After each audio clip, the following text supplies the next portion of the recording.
السلام عليكم ورحمة الله وبركاته. إن الحمد لله نحمده ونستعينه ونستغفره ونؤمن به ونتوكل عليه ونعوذ بالله من شرور أنفسنا ومن سيئات أعمالنا من يهده الله فلا مضل له ومن يضلل فلا هادي له ونشهد أن لا إله إلا الله وحده لا شريك له ونشهد أن محمدا عبده ورسوله أما بعد فقد قال الله تعالى في الكلام المجيد قل هذه سبيلي أدعو إلى الله على بصيرة أنا ومن اتبعني وسبحان الله وما أنا من المشركين.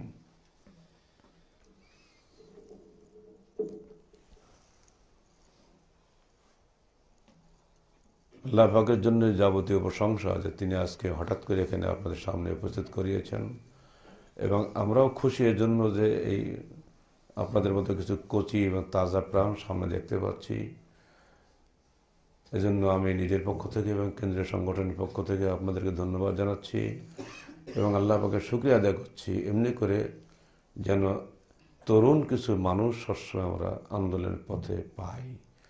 আল্লাহ পাক তরুণদের রক্তকে আল্লাহর পথে কবুল করুন। আমাদের একটা বক্তব্য আছে এই মর্মে, হে তরুণ, তোমার প্রতি ফোঁটা রক্ত আল্লাহর দেওয়া পবিত্র আমানত, এসো তা ব্যয় করি আল্লাহর পথে। এটা আমাদের বহু পূর্বেকার বক্তব্য। তরুণদের কাছেই আমাদের সমস্ত আবেদন এবং আহ্বান। এই তরুণ পথভ্রষ্টতার কিনারায় দাঁড়িয়ে আছে।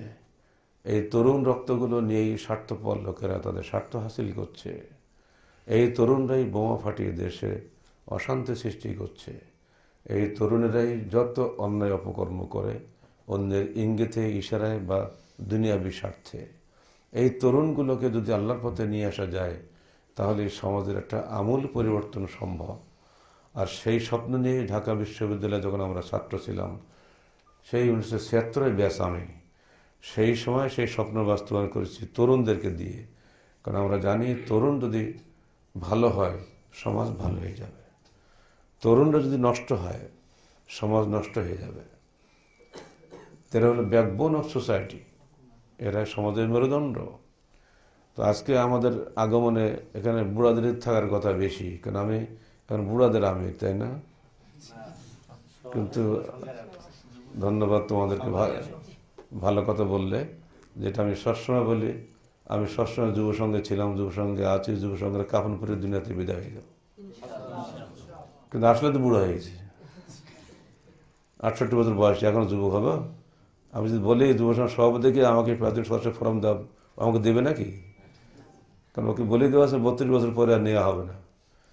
কিন্তু মনের দিক দিয়ে আমরা যুবক আছি, এটি কি আসল যুবক নয়? দেহে বুড়া মনে যুবক, ওটি হলো আসল যুবক। দেহে যুবক মনে বুড়া, ওল বুড়া, এটা আসলেই বুড়া। কবি নজরুলের যারা যৌবন জলতরঙ্গ কবিতা যারা পড়েছ তারা জানো যৌবনের ব্যাখ্যাটা কি। রাস্তা দুটো খোলা আছে। আর তোমাদের এই যে পরিচিতি দেখলাম একটু আগে, এখানে একটা আয়াত দেওয়া আছে যেটা আমি পড়লাম। আয়াতটা নম্বর বলতে পারো তোমরা? এই আয়াতটা ভালো করে পড়বা, বুঝবা, এর মধ্যে পুরো মুভমেন্ট ঢোকানো আছে। ছাত্র জীবনে এগুলো রিসার্চ করে সারা কোরআন থেকে আমি এই আয়াতটা বাছাই করেছিলাম। আমাদের মুভমেন্টের মূল সুর ওখানে লুকিয়ে আছে, আর কিচ্ছু লাগবে না। কুল হাযিহি সাবিলি। আমার স্নেহাস্পদ আত্মাহারিকের সহকারী সম্পাদক ডক্টর কবিরুল ইসলাম সবাইকে জান্নাতের জন্য আল্লাহ পাক আমাদের খরিদ করে নিয়েছেন, সেটা বললে না? তো জান্নাত তো সবাই চায়। এখন টঙ্গী ইজতেমা হচ্ছে, ওরা জান্নাতে যাওয়ার জন্য গেছে না সেখানে? তাহলে জান্নাতের জন্য সবাই পাগল, কিন্তু জান্নাতের রাস্তা কোনটা সে জানে না। এই রাস্তা নিয়ে যত সমস্যা। এরপরও রাস্তা যদিও চিনল বটে, সেখানে গিয়েও রাস্তার ধার দিয়ে যাব না মাঝখান দিয়ে যাব, সেখানেও বিপদ। জান্নাত সবাই চায়, জান্নাতের পথ খুঁজতে হবে। ওই পথটা আল্লাহ রসুল বলে দিয়েছেন, কুল হাযিহি সাবিলি, বলো এটাই আমার রাস্তা। আদউ ইলাল্লাহ, ডাকি আমি মানুষকে আল্লাহর পথে। আলা বাসিরাতিন, জাগ্রত জ্ঞান সহকারে, আনা অমানিত্যাবানি, আমি এবং আমার অনুসারীরা একাকে না। এটাই সংগঠন করা যায় ফরজ, এই আয়াতটার দলিল। একা একা হবে না। আমি একা জান্নাতে গিয়ে কী করবো? আমার ভাইদেরকে জান্নাতে নেব না? তাহলে আমি স্বার্থপর হয়ে যাব না? আমি একে তাহাজ্জুদ পড়ে জান্নাতে চলে গেলাম, আমার ভাইগুলো আমার ছেলেগুলো সব থাকলো জাহান্নামের আগুনে পড়ে, তো আমার মতো স্বার্থপরকে দুনিয়া আরেকটা আছে নাকি? আর এই জন্য আমাদেরকে নির্দেশ দেওয়া হয়েছে, একাকে যাওয়া হবে না। যারা বলে সংগঠন করা নিষিদ্ধ, সংগঠন করা যাবে না, দলিল নেই, তারা এইসব আয়াতগুলো ব্যাখ্যা আল্লাহ পাক জানে কি করে। আমা আনা মিনাল মুশরিকিন, আমি মুশরিকদের অন্তর্ভুক্ত নই। অর্থাৎ আমি যে পথে চলছি এই পথে অন্য কাউকে আমি শরিক করব না, অন্য কোনো পথকে এখানে যোগ বিয়োগ করব না। অন্য পথ বলতে জাহেলিয়াতের পথ, অন্য পথ বলতে ওহির পথের বাহিরের পথ। মানুষের ব্রেন থেকেও তো অনেক মন করা বিধান বের হয়, তাই না? আমি একটা আলেম মানুষ, আমার মাথাতে তো অন্য উল্টোপাল্টা কথা বের হতে পারে।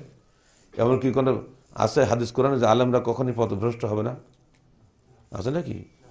বরং এটাই সত্য। ওমর ফারুক বলেছেন, তুমি কি জানো জিয়াদ বিন হুদায়ের ইসলামকে ধ্বংস করে কারা? এটা মিশকাত পড়ে দেখো, 269 নম্বর হাদিস। তো বলছে আমি কি বললো, আপনি বলুন, আপনি খলিফাতুল মুসলিমিন। উনি জবাব দিচ্ছেন, ইসলামকে ধ্বংস করে 3 জন লোক। তো 1 নম্বরই হয়েছে ওই পথভ্রষ্ট আলেম।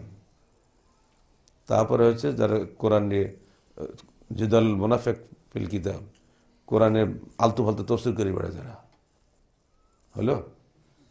ইবনুল মুবারক বলছেন যে ইসলামকে ধ্বংস করে 3 জন লোক, পথভ্রষ্ট ওই অত্যাচারী শাসক, আর পথভ্রষ্ট ধর্মনেতা, আর এই সুফি দরবেশরা।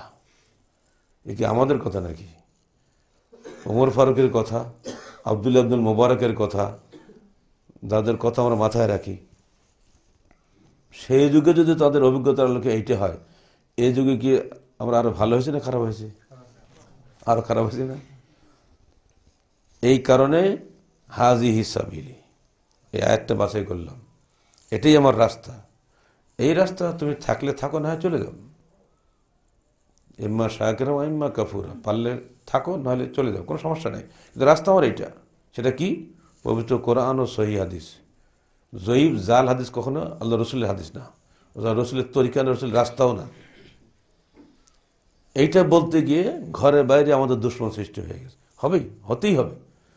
যে আন্দোলনের কোনো শত্রু নাই, ও আন্দোলনই নেই। কতগুলো একটু ভয় লাগে, তাই না? মার খাওয়া লাগবে, জেল খাটা লাগবে, বাপরে বাপ, যাবো না কেন? আরে বাবা, জেল খাটবে তো আইএলএস হলে কি জন্য? আইএলএস কি বড় পাকা বিল্ডিং ঘুম পাড়া ধরো নাকি? যে আন্দোলনের কোনো শত্রু নাই, ও তো লাশ। যে জীবিত মানুষ সে নড়বে না, আর লাশকে মরে ওই ইঞ্জেকশন দিলেও নড়ে না। তো লাশের আন্দোলন না এটা। এই জন্য আমাকে একজন প্রশ্ন করেছিল, ব্যাংকার, খুব নাম করা, এই গত রমজানের আগের রমজানে, বলছে আপনি না জমিয়তে আহলে কেন্দ্রীয় ওয়ার্কিং কমিটির সদস্য ছিলেন, আন্দোলন আর জমিয়তের পার্থক্য কি? উনি জমিয়তের বড় একটা লিডার, তা আপনি তো পার্থক্য বলেই দিলেন। কই বললাম? আপনি প্রশ্নই করলাম, আপনাদের প্রশ্নের মধ্যে উত্তর হয়ে গেছে, এক থক হয়ে গেছে। সে কি? আমাদের নামটা কি? আহলে হাদিস আন্দোলন বাংলাদেশ। আন্দোলন নিজেই বলে দিচ্ছে পার্থক্যটা কোথায়। ওটা লাশ, এটা জীবন্ত। ওরে বাপরে বাপ, এক কথা তো শেষ, আমাদের বন্ড আউট হয়ে গেলাম, বাস ফিরে চলে এসছে। নামের মধ্যে আমি নেই। কাজ করবো তোমরা, তবে তুমি আসো। তুমি যুবক মানুষ, কাজ করো না, ভাগো, তোমার সাথে কোনো সম্পর্ক আমার নাই। জান্নাতের জন্য কাজ করতে গেলে সহিহ হাদিস পথে চলতে হবে। আহলে হাদিসের মধ্যে বহু জয়ীফ জাল হাদিস আছে, আহলে হাদিসের মধ্যে বহু জাহিলিয়াত বিরাজ করছে, ওই জাহিলিয়াত হটাতে হবে। আহলে হাদিসের নাম নেবা আর অতি তুমি জান্নাতে চলে যাও, নানির বাড়ি নাকি ওটা? আহলে হাদিস নাম জর্দাখোর, আহলে হাদিস নাম বিড়িখোর, আহলে হাদিসের নাম তুমি সুদখোর, আহলে হাদিসের নাম তুমি ঘুষখোর, আহলে হাদিসের নাম নিচ্ছ, বড় টাকাওয়ালা হয়েছ, হারাম টাকা কামাই করছো। তুমি কি আহলে হাদিস নাকি? তুমি বেশি বেশি রাফাদানি হতে পারে। তাই তো, সামি আল্লাহ লিমান হামিদা দিতে হাত একটা লম্বা করে জান্নাতে চলে গেলাম। এত সস্তা না, পায়ে পা লাগা, পা ঠেসে ধরো ভালো করে, কিচ্ছু হবে না। আগে আমল আকিদা ঠিক করো, তবে তুমি আহলে হাদিস হও। আমাদের আহলে হাদিস বিগত মনীষীরা এরকম পচা আহলে হাদিস ছিল না। আহলে হাদিস যুব সংঘের বড় অপরাধ হলো এই, আহলে জামাতকেও এরা সংস্কার করার জন্য আহ্বান জানিয়েছে, অন্যদেরকেও আহ্বান জানিয়েছে। আর সংস্কার যারা করে তাদের উপর মানুষ রাগ করবে না? রুগী যখন শুয়ে থাকে ডাক্তার এসে কাশি মারে, ও কি রুগীকে খুশি হয় নাকি? হাত পা খালি ছোটায়, লাফায়, তখন হাত পা বেঁধে দিতে হয়। তো যুব সংঘ সমাজে যখন কাজ শুরু করে দিয়েছে, তখন চারিদিকে হইচই শুরু হয়ে গেছে। কারণ প্রথমে আমি বলে দিয়েছি যে দলবদ্ধ মনোজাত করো, এটা হাদিসে নাই। আরে বেটা বদ, একটু ছেলে কি বোঝায়, আমরা এতদিন ধরে করে আসলাম, বাপদা 14 বছর ধরে, তুমি এত বুঝ হয়ে গেল, বাস কথা শেষ। আমরা বললাম বাবা এই ভাগা করবেন, বাতিল করো, একটা মানুষের একটা করবে না, একটা পরিবর্তে একটা করবেন, আস্ত জীবন দাও। ইসমাইলের বদলে আল্লাহ কি একটা দুম্বা দেয়নি? এবার তুই আস্তা দে, গোস্ত ভাগাভাগি করে কি দরকার? একটা গরু ভেঙে 7 বাড়ির ভাগ করে খেলে জানটা কয় ভাগ হলো? জানতো একটাই। এইসব কথা বলাতে হয়ে গেলাম গালসায় এতই খারাপ। ওরে অস্তি খারাপ লোক বাংলাদেশ জন্মগ্রহণ করে, তোমার সার্টিফিকেট কোন দাম আছে? আমি তো জান্নাতে যাব। সারা বাংলাদেশের আহলে হাদিস হানাফি সকলে মিলে যদি বলে গালসাহ খুব ভালো মানুষ, আর আল্লাহকে যদি আমি অপ্রিয় হই, জান্নাতে ঢুকতে পারবো? জান্নাতে ঢোকার সার্টিফিকেটটা কি? কোরআন এবং সহিহ হাদিস, তাই না? হাজিহি সাবিলি। বাংলাদেশের গভর্নমেন্ট আমাকে জেল খাটাইছে, গভর্নমেন্টের জেল খাটার দাম আছে নাকি? গভর্নমেন্ট আমাকে 10টা মামলা দিয়েছে, সবটাই মিথ্যা। কি দরকার? আবার একটা গভর্নমেন্ট আগামীতে আসবে, ও আবার আমাকে জেল খাটাবে। যদি আমার হায়াত থাকে জেল খাটতেই হবে আমাদেরকে। ওটা আমার জন্য সুন্নতে ইউসুফিয়া। ইউসুফ জেল খাটেনি, আমরাও জেল খাটবো। জেল খাটেই কোশ্চেন করে আহলে হাদিস মুভমেন্টকে কখনো দমন করা যায় না, এটা সত্য। ও জেলখানায় গেলেও কথা বলবে। 7টা জেলখানায় গেছি, 7টা জেলখানাতে বহু লোক আহলে হাদিস হয়ে গেছে। কি করবা? যে পুলিশ ধরে নেই, ও পুলিশ নিজেও আহলে হাদিস হয়ে গেছে। যে ডিজিএফআই আমার বিরুদ্ধে তদন্ত করতে গেছে, ও নিজে আহলে হাদিস হয়ে গেছে। ঠেলা সামলাও, তুমি কি করবা? আহলে হাদিস এমন একটা মুভমেন্ট, এ সত্যের আঘাতে মিথ্যা চূর্ণ হয়ে যাবে। ভীতু কাপুরুষ কখনো আহলে হাদিস আন্দোলন করতে পারে না। যারা বাতিলের সঙ্গে আপোষ করে, তাদের সঙ্গে আহলে হাদিস মুভমেন্টের কোনো সম্পর্ক নাই। হতে পারে তুমি আহলে হাদিস ঘরের সন্তান, কিন্তু তুমি আহলে হাদিস নও। হতে পারে তুমি হানাফি ঘরের সন্তান, কিন্তু যদি তুমি হককে কবুল করো, তুমি আমার ভাই। হতে পারে তুমি হিন্দুর ঘরের সন্তান, বৌদ্ধর ঘরের সন্তান, যদি কোরআন এবং সহিহকে তুমি কবুল করে নাও, তুমি আমার প্রাণের ভাই। আর আমার নিজের রক্তের ভাই যদি হাদিস কোরআনের বিরোধিতা করে, সে কোশ্চেন করলে আহলে হাদিস নয়। এই মেজাজটা কজনের আছে? অধিকাংশ আহলে হাদিস মাশাআল্লাহ, হালুয়া পোলা বিরিয়ানি খাবো, জর্দা খাবো, আলহামদুলিল্লাহ গালফটা খুব ভালো। জি না, অত সস্তা না। এই মসজিদ আমার পাশেই আছে, এখানে প্রথম আল্লাহ মোহাম্মদ আমি হটাইছি এখানে, সে 81-এ। এই আল্লাহ মোহাম্মদ হঠাৎ দেখে আমি হয়ে গেলাম খুব খারাপ মানুষ। অথচ নেতারা সব এখানে বসে আছে, কেউ কিছু বললো না, আমার গাজালা করে। এটা কি আহলে হাদিসের মসজিদে আল্লাহ মোহাম্মদ মানে? এটা কি 2 খোদা নাকি? এখানে পাপ করেনি? এমন পাপ হলো, আমার পর আব্দুল সালাফের চাকরি চলে গেল, ওর খোদবাই বন্ধ হয়ে গেল, যে যুব সংঘ সমর্থন করে। এই হিংসা বিদ্বেষ দিয়ে আহলে হাদিস মুভমেন্টকে কখনো ঠেকানো যাবে না। তার প্রমাণ তোমরা আজকে আমার সামনে বসে আছো। আমি এখানে আসবো, এখানকার মসজিদের কি বলে কমিটির লোকেরা আমাকে পুলিশে ধরিয়ে দেবে, এটি ছিল সুন্নত। কিন্তু উল্টো হয়ে যাচ্ছে কেন? কোনো আন্দোলনকে হিংসা দিয়ে, নেগেটিভ মুভমেন্ট দিয়ে ঠেকানো যায় না, মনে রেখে দিও। যদি সঠিক মুভমেন্ট হয়, একে ঠেকানোর ক্ষমতা কারোর নেই। আবু জেহেলের গোষ্ঠীর চেষ্টা করে আল্লাহ রাসূল কিছু করতে পারেনি। বাংলাদেশের পুরো সরকার মিলেও এই মুভমেন্টকে দমন করতে পারবে না, কোশ্চিন কালও পারবে না। এই মিথ্যা কথা বলা ছাড়া কিচ্ছু উপায় নাই। আমি তোমাদেরকে বলে দিচ্ছি, যদি জীবনে কিছু অর্জন করতে চাও, আগে কোরআন এবং সহিহের পক্ষে আপোষহীন হওয়ার জন্য মেজাজ তৈরি করো। আপোষমুখী সুবিধাবাদী চরিত্র দিয়ে বাতিল আন্দোলন করা যায় না, হক আন্দোলন করা যায় না। কারণ সুবিধাবাদী লোক কোথাও কেউ নেবে না, যে দুটো পাবে খাবে চলে যাবে। এটা এসব হবে না। তোমাদের তরুণ রক্ত, এই যেটা আমরা দিয়েছি পরিচিতি প্রথম আয়াতটা সূরা ইউসুফ 108 নম্বর আয়াত, এটা ভালো করে পড়ার চেষ্টা করো। হাজিহি সাবিলি, ক্লিয়ার কাট কথা। রসুলের মৃত্যুর আগে সর্বশেষ বক্তব্য হলো এই বিদায় হজের ভাষণে, আমি মরে যাচ্ছি, রেখে যাচ্ছি তোমার সঙ্গে দুটো বস্তু, কোরআন এবং সহিহ হাদিস, কোরআন এবং সুন্নাহ। এটা কিন্তু সবাই বলি, সুন্নাহ মানে কয়জনে? আমাদের দরকার বক্তা দরকার নেই, মানা লোক দরকার। মনে থাকবে তো? বক্তৃতা আমি বিশাল 5 ঘন্টা 10 ঘন্টা বক্তৃতা করে দেবো, মানুষ হাসবে কানবে, একটা নাটক হবে সুন্দর। 1 ঘন্টা বা 10 ঘন্টা বক্তৃতা করলে, আরে বিশাল বক্তব্য রাখে, এই কি বললো বলো দেখি, স্যার কিছু মনে নেই। 10 ঘন্টার বক্তব্য 10 মিনিট বল কি বললো, ও কিচ্ছু বলতে পারে না। কি লাভ আছে এগুলো করে? আগে নিজের জীবন পরিবর্তন করতে হবে। বউ আনফুসাকুম ওয়া আহলিকুম নারা, নিজের পরিবারকে পরিবর্তন করতে হবে, সমাজ পরিবর্তন হবে, আস্তে আস্তে পুরা দেশ এবং রাষ্ট্র পরিবর্তন হয়ে যাবে। যদি তুমি নিজেকে পরিবর্তন করতে না পারো, তোমার দ্বারা কি হবে? কিচ্ছু হবে না। এইগুলো আমি তরুণদের কাছে বলছি, বুড়াদের জীবন শেষ, সাদা দাড়ি আউটডেট। ইল্লা মাশাআল্লাহ, বুড়া হেদায়েত হয় না, মৌলবী হেদায়েত হয় না, মনে রেখে দিও, ইল্লা মাশাআল্লাহ। অতএব তোমরা সাবধান থেকো। ইয়ংরা, আমি যা বলে যাচ্ছি মনে রাখার চেষ্টা করো। জীবনে কোনোদিন আপোষ করেনি সহিহ হাদিসের সঙ্গে, তোমরা কোনো আপোষ করবে না। যে মুভমেন্ট চলছে একাকী হবে না। এখন এখন আমাদের ঠেকানোর জন্য ভালো একটা ফতোয়া বেরিয়েছে আজকাল, আহলে হাদিস মৌলবীরাই ফতোয়া দিচ্ছে, সংগঠন করা যাবে না, মুসলিম বলতে হবে, আহলে হাদিস বলা যাবে না। আছে না? আহলে হাদিস বলা সাম্প্রদায়িক কথা। আর বেটা আহলে হাদিস বলাটাই সবচেয়ে বড় জিহাদ বাংলার জমিনে এখন। শুধু বাংলা কেন, সারা ওয়ার্ল্ডের মধ্যে আহলে হাদিস বলাটাই সবচেয়ে বড় জিহাদ। মুসলমান 73 ফেরকে বিভক্ত হবে না, বেটা 72 ফেরকে তো জাহান্নামে যাবে। আমি জাহান্নামে হবো নাকি? আমার কোনো মার্কা নেই? বাজারে যাব, এই সবজি দাও সবজি দাও সবজি দাও, তুমি থলি নিয়ে ঘুরে বেড়াও সারা বাজার, কোন বেটা তোমার সবজি দেবে? বলতে হবে আমি পটল দাও না বেগুন দাও, বলতে হবে না? পরিচয় থাকবে না? বেটা আমি আহলে হাদিস, আমার পরিচয় এই, আমি বেদাত করি না, তবে তো লোক আমাকে চিনবে। আমি মুসলমান, বেদাতীয় মুসলমান, হেদায়তীয় মুসলমান, সব মুসলমান। বেটা কে আসল চিনবে কেমন মানুষ? যারা কবর পুজো করে ওটাও মুসলমান, যে শিরক করে ওটাও মুসলমান, যে মিলাদ পড়ে মিষ্টি খাই ঘুরি বেড়ায় ও বেটা মুসলমান, যে জীবনে পশ্চিমমুখও হয় না, একবার নারাতক বিদ্যা, সেও মুসলমান। আর আমি মুসলমান কি এক হবে নাকি? আমার পরিচয় থাকবে না? এই পরিচয়কে বিলুপ্ত করার জন্যই বেদাতীদের সক্রান্ত হচ্ছে এই আহলে হাদিস বলা যাবে না। আর তাদের সঙ্গে যোগ দিয়েছে আহলে নামদারি কত বোকা, যারা আমাদের হিংসা করে, এই মৌলবীগুলো ওই সঙ্গে যোগ দিয়েছে। মুসলিম সবাই, আহলে হাদিস সবাই নয়, কিন্তু আহলে হাদিস যারা অবশ্যই তারা মুসলিম। মুসলিম হলেই সে আহলে হাদিস নয়, আহলে হাদিস হলেই সে অবশ্যই মুসলিম। অর্থাৎ আহলে হাদিস বলাটাই সবচেয়ে বড় জিহাদ।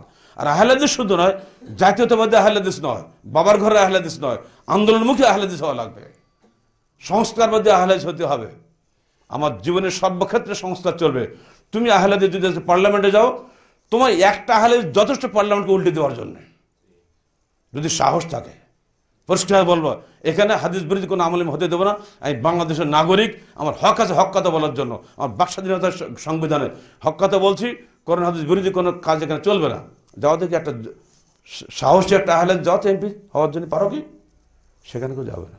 ওখানে গেলেই ওই নেতা নেত্রীর গোলামি করে জীবনটা কাটিয়ে চলে আসে। মাথার টুপি দেয় ঠিকই আছে, বহু মুহাদ্দিস মুফাসসির কোরআন এখন পার্লামেন্ট গরম করে বক্তব্য দিয়ে আসছে। বাংলাদেশে একটা আইনও পরিবর্তন হয়েছে? সুদ সবাই বলে হারাম, এটা কি পরিবর্তন হয়েছে? অথচ আমি তো মুহাদ্দিস, আমি মুফাসসির কোরআন, আমি সব কিছু আছে, টুপি দাড়ি সবই আছে, কিন্তু আসল ভিতরের আগুন নেই। মরা ছাই দিয়ে কি মুভমেন্ট হয় নাকি? ছাই দিয়ে ফুদিল উড়ি দেয়, আগুন লাগবে। এই ইমানের আগুন যারা, কিছু মানুষ দরকার যারা সমাজকে পরিবর্তন করতে পারবে। স্রোত চলছে একদিকে, তুমি স্রোত পাল্টাবে কিভাবে? হাতে বল নেই, পায়ে বল নেই, হাঁটুতে বল নেই, তো তুমি কি হবা? স্রোতে ভেসে দেবে না? স্রোতের ভাষা লোক দিয়ে কি স্রোত পরিবর্তন হবে? আদৌ হবে? প্রশ্নই ওঠে না। স্রোত যারা পরিবর্তন করবে তাদেরকে অবশ্যই হাত পা সবসময় কাজে লাগাতে হবে। এই জন্য বলে আহলে হাদিস আন্দোলন, আহলে হাদিস দল না। হিন্দু আহলে হাদিস হবে, বৌদ্ধ আহলে হাদিস হবে, হানাফি আহলে হাদিস হবে, পীর পূজারী আহলে হাদিস হবে, আহলে হাদিসরাই পর্যন্ত হয়তো দেখা যায় আহলে হাদিস হবে না। অর্থাৎ আমার সামনে থাকবে কিছু আদম সন্তান, কারোর প্রতি হিংসা বিদ্বেষ থাকবে না, কোনো কোটারি সাম্প্রদায়িক মুভমেন্ট এটা নয়। সকল মানুষের কাছে আমাদের দাওয়াত, আসুন পবিত্র কোরআন ও তারপর এই দাওয়াতটা কাদের কাছে? মানুষের কাছে না, শুধু কি আহলে হাদিসের কাছে নাকি? প্রত্যেকটা মানুষের কাছে আমাদের দাবি, আসুন পবিত্র কোরআন ও সহিহ হাদিসের আলোকে জীবন গড়ি। সরকারের কাছে দাবি, সকল বিধান বাতিল করো, ওহির বিধান কায়েম করো। ওদিকেও বলেছি, এদিকেও বলেছি। আমাদের দাওয়াত, আমাদের দায়িত্ব দাওয়াত দেওয়া, প্রতিষ্ঠা করার দায়িত্ব আমাদের নয়। একদল ধরেছে বুলেটের পথ, একদল ধরেছে ব্যালটের পথ। দুটাই প্রতারণার পথ। ব্যালট মানে সির্ফ ধোঁকাবাজি, আর বুলেট মানে আর তার চেয়ে আর বড় ধোঁকাবাজি। মানুষকে দাওয়াত দিয়ে আকীদা পাল্টানোর মাধ্যমে সমাজ পরিবর্তন হয়। এটি হল নবীদের তরিকা। প্রত্যেক নবী জনগণের কাছে গিয়ে বলেছেন, ইয়া কওম ইবুদুল্লাহ মা লাকুম মিন ইলাহিন গায়রুহু, হে আমার কওম, আল্লাহর দাসত্ব করো, আল্লাহ ব্যতীত কোনো ইলাহ নেই, পার্শ্ব নাই। মানুষের কাছে গিয়েছেন, মানুষ তাদেরকে মেরেছে, আবার তারা মানুষের কাছেই গিয়েছেন। মানুষকে বাদ দিয়ে কোনো আন্দোলন হয় না। তা আমরাও মানুষের কাছে দাওয়াত দিব। দাওয়াতের মাধ্যমে মানুষের আকীদা পরিবর্তন হবে, ওই মানুষই পরে রাষ্ট্র পরিবর্তন করবে। আমার দায়িত্ব নয় রাষ্ট্র প্রতিষ্ঠা করা। কুলিল্লাহুম্মা, তারপর কি, তুতিল মুলকা মান তাশা, আল্লাহ যাকে খুশি রাষ্ট্র ক্ষমতা দিয়ে থাকেন। এটা আমার দায়িত্ব না, আমার দায়িত্ব দাওয়াত দেওয়া। যদি আল্লাহ কবুল করেন, আল্লাহ পাক আমাকেও প্রেসিডেন্ট করতে পারেন, আমি নিরাশ হব নাকি? এরশাদ সাহেব জানতেন কোন প্রেসিডেন্ট হবে? একজন তো রাজনীতি করেনি। জিয়াউর রহমান সাহেব জানতেন প্রেসিডেন্ট হবে, তো মরিয়ে গেছিল পরে 5 মিনিটের মধ্যে হয়ে গেল, উল্টে গেল সব কিছু। এই যে বখতিয়ার কি আসলো, কি ফখরুদ্দিন আলী আহমদ, হ্যাঁ, এই নিয়ে যে 2 বছর বাংলাদেশের একবার হত্যা করতে বিধাত হয়ে গেল। ও কোত্থেকে আসমান তো উড়ে এসে বসে গেল ঢাকায়। ও কোনো কালে একদিনের জন্য বলেছে, মিছিল করেছে রংপুরে এসে। আবার ভাসানী সাহেব 32 বছর রাজনীতি করেও একটা এমপি হতে পারল না। অলি আহাদ 31 বছর রাজনীতি করেও এমপি হতে পারল না। তাহলে কি হলো? এইগুলো নিয়ে যা টার্গেট করে যে আমি ক্ষমতা যাওয়ার টার্গেটে ইসলাম বক্তৃতা করি, ও টার্গেট ফেল করবে। ঠিক ক্ষমতা যাওয়ার স্বার্থে যদি কোনো কাজ তোমরা করো, তোমরা নিজের ইহকাল পরকাল দুটি হারাবে। তোমার দায়িত্ব হবে নিজেকে গড়ে তোলে জান্নাতের জন্য প্রস্তুত করা, এবং পবিত্র কোরআন ও সহিহ অনুযায়ী মামলা হচ্ছে কিনা এটা যাচাই বাছাই করা। সেই আলোকে নিজের জীবনকে, নিজের পরিবারকে, সমাজকে গড়ে তোলার জন্য আমাকে দায়িত্ব নিতে হবে। এরপরে আল্লাহ পাক যদি পুরস্কার দেন, আপনার হাত দিয়ে হতে পারে বা আপনার পরবর্তী বংশধরের হাত দিয়ে হতে পারে, তো আপনাকে তো ক্ষেত্র প্রস্তুত করে যেতে হবে। আহলে হাদিসের এই মূল বিষয়টি না বোঝার কারণে আহলে হাদিস ভাইরাও আজকে আমাদেরকে দায়ী করছেন। আমরা ভুল করব তাদেরকে, মানে এই সঙ্গে সবাইকে বলবো, দয়া করে ভুল বুঝবেন না। দেখুন আমরা কি বলি এবং আমরা কি করি। একটা মানুষকে জানতে গেলে 2টা পথ আছে, তার কথা শোনা, তার সঙ্গে মিশা, তার লেখনী পড়া। আমাদের সবই আছে। হিংসা, বিদ্বেষ, হঠকারিতা বাদ দিয়ে দয়া করে পড়ুন, দেখুন আমরা কি করছি। এদেশের আপনারা বলেন 3 কোটি আহলে হাদিস, আমি তো 3 লাখও খুঁজে পাই না। তার মানেটা কি? রাফাদানি আছে গাদাখানি, ওদের কিচ্ছু হবে না। আমি চাই প্রত্যেকটা ঘরে ঘরে জীবন্ত কিছু আহলে হাদিস তৈরি হও। তোমাদের জীবনের মাধ্যমে মরা মানুষগুলো জেগে উঠুক। হারাম হালাল বাছাই করে চলতে হবে জীবনে, নইলে আর শুধু বক্তৃতা শুনে আহলে হাদিস হবে না তো। যেটা একটু আগে আমার ছোট ভাই বলে গেল যে নিজের আমল দিয়ে প্রমাণ করা আমার কি, এইটা হলো মৌলিক বিষয়। রাস্তা ভাই একটাই, বাঁচতে গেলে রাস্তা কয়টা হবে? একটা। সে রাস্তা কোরআন এবং সহিহ হাদিস। সিরাতুল মুস্তাকিম তো সবাই বলে ভাই, সিরাতুল মুস্তাকিমটা কোরআন এবং সহিহ হাদিস বাইরে সিরাতুল মুস্তাকিম নাই। কোরআনের ব্যাখ্যা হবে হাদিস দ্বারা, আমার রায় দ্বারা নয়। একটা মৌলিক কথা বলে দিয়ে, যারা শিক্ষিত ভাই আছে এখানে, আমার ব্যাখ্যা কোরআন এবং হাদিসের পক্ষে হবে না বিপক্ষে হবে? আল্লাহ বলছেন আমি রসুলকে পাঠিয়েছি খাতমুন নবীন হিসেবে, তাই না? খাতম অর্থ কি? শেষ। আপনি ডিকশনারি করে দেখলেন খাতম অর্থ শেষও হয়, আংটিও হয়। আপনি বললেন আমাদের নবী মোহাম্মদ হলেন আংটি নবী, অর্থাৎ শ্রেষ্ঠ নবী। শেষ না, আরও আসতে পারে। আপনার দলিল ডিকশনারি, ব্যাখ্যা কি দিয়ে দেবেন আপনি? এখন আহলে হাদিসের কাছে এর ব্যাখ্যা হবে হাদিস দিয়ে। আল্লাহ রাসূল বলছেন, দেখো নবীদের সিলসিলা একটা সুন্দর প্রাসাদের মতো। আমরা ঘরে দাঁড়িয়ে এসে তো হঠাৎ খেয়াল হয়ে গেল সুন্দর একটা প্রাসাদের মতো। সেই প্রাসাদে একখানা ইট ফাঁকা আছে, আমাকে দিয়ে সেই ইটের জায়গাটা পূর্ণ করা হয়েছে। আনা তিলকাল লাবিনা, আমি সেই ইট। লা নবিয়্যা বাদি, আমার পর এখন নবী আসবে না। আংটি হলো না শেষ হলো? ব্যাখ্যা হয়ে গেল। ডিকশনারি দেখে কোরআনের ব্যাখ্যা তফসির যারা করে তারা আস্ত বোকা ছাড়া কিচ্ছু না। সালাত অর্থ কি? মাথা নষ্ট করা। রুকু অর্থ কি? মাথা ঝুঁকানো। সিজদা মানে মাথা ঠেকানো। আমি ঠেকালাম, ঝুঁকালাম, সালাত হয়ে যাবে? তার কোনো কাজ নেই।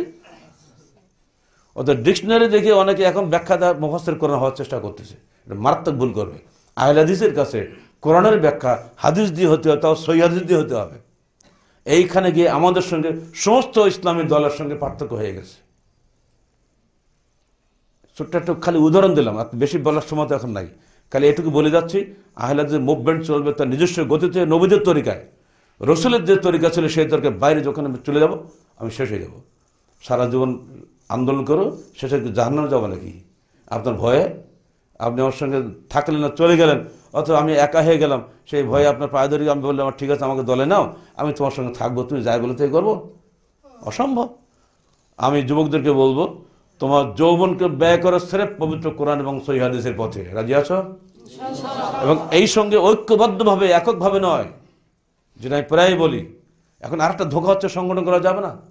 সংগঠন করলে মেলা দলাদলি হয়, ভাঙাভাঙি হয়, সংগঠন ভেঙে একটা 10টা 5টা হয়ে যাচ্ছে, কত কি, মানে এর আর দোষের শেষ নেই। অতএব একা থাকাই ভালো। কোরআনে আয়াত যাবে কোথায়?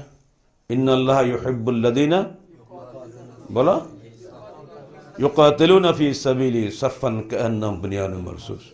এই একটু আগে যে আয়াতটা বললাম, আনা ওমান ইত্তাবানি, আমি এবং আমার অনুসারীরা দল হলো, সাফফান সারিবদ্ধভাবে দল হলো। হাদিস বলছে ইয়াদুল্লাহি আলাল জামা, আল্লাহর রহমতের হাত কার উপরে? জামাতের উপরে। একাকী ব্যক্তির উপরে বলছে। এই সমস্ত হাদিস কোরআনের ব্যাখ্যা তারা তাদের মতো দিচ্ছে। দল তো ভাঙবেই, নাহলে 73 ফেরকা হবে কি দিয়ে? একদল থাকবে নাকি?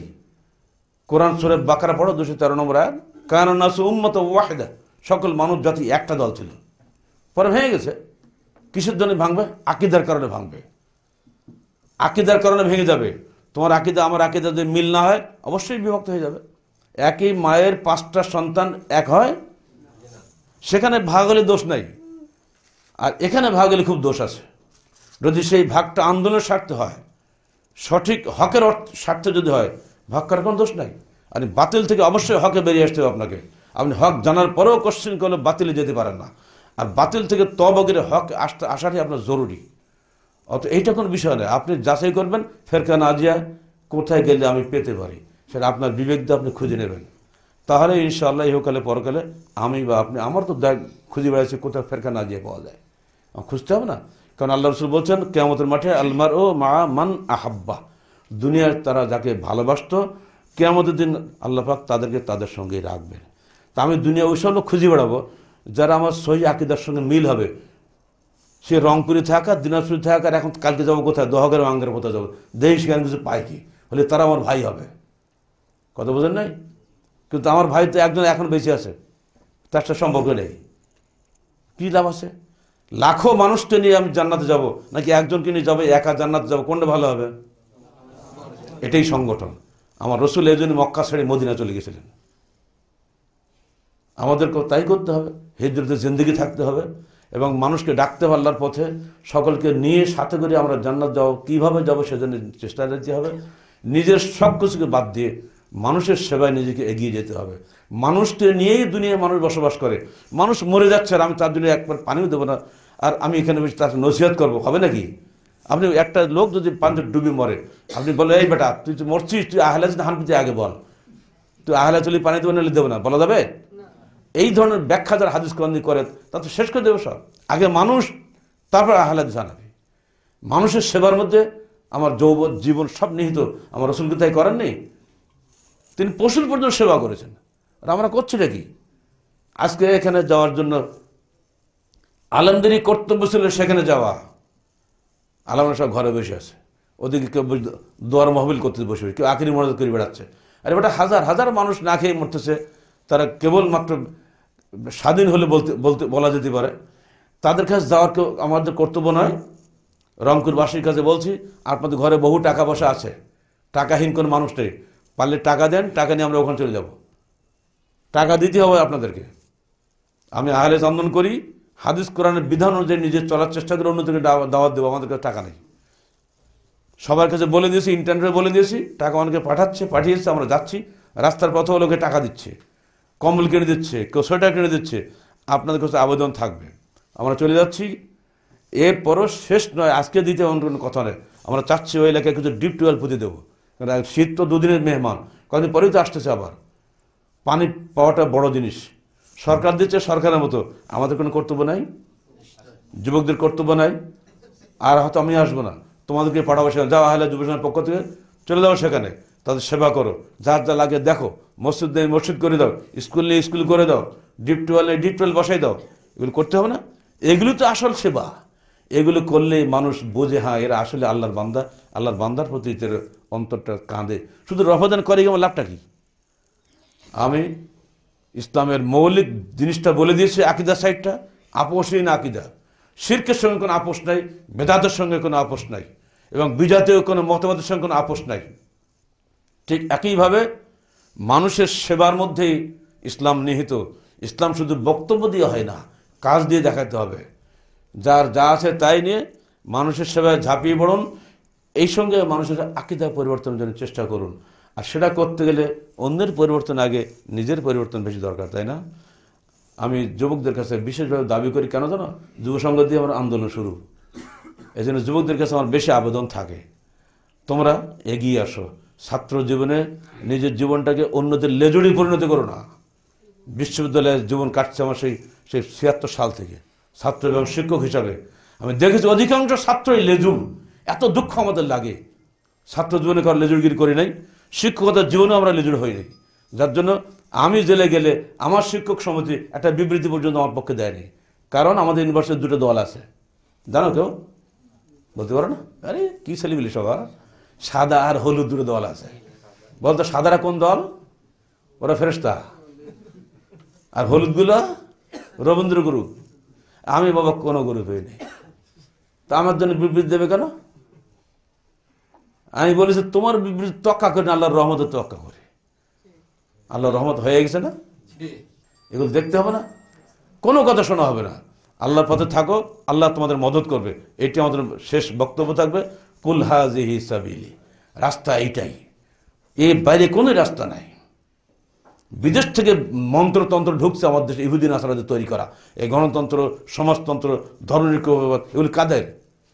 এ কি আল্লাহ নবী বানিয়ে গেছে নাকি? এগুলো জাতীয়তাবাদ কাদের? এগুলো সব ফালতু মতবাদ, কিচ্ছু না, এগুলা কিচ্ছু না, সির্ফ চেয়ার পরিবর্তনের আন্দোলন। এগুলো মানুষকে ধোকা দিয়ে দিয়ে ভোট নিয়ে নিয়ে মানুষের বিরুদ্ধে সংগ্রাম চলছে এখানে।